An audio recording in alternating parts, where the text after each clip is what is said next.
pollastre es va trobar un dineret regirant el fem.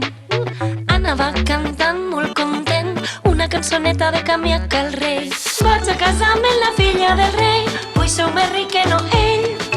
Vaig a casar-me amb la filla del rei, vull ser més ric que no ell. Caminant, caminant, 3 obstacles va trobar, per estrany que parega els 3 es va tragar. Un riu, una massa i una rabós, amb la seua cançoneta cap a cal rei va.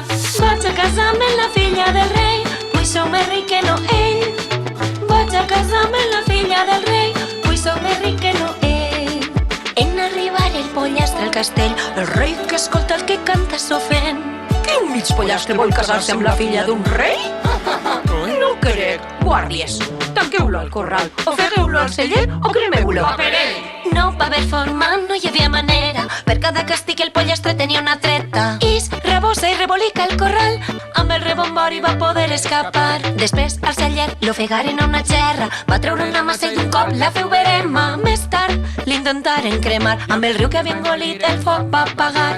Vaig a casar-me amb la filla del rei, vull ser més ric que no ell. Com? Vaig a casar-me amb la filla del rei, vull ser més ric que no ell.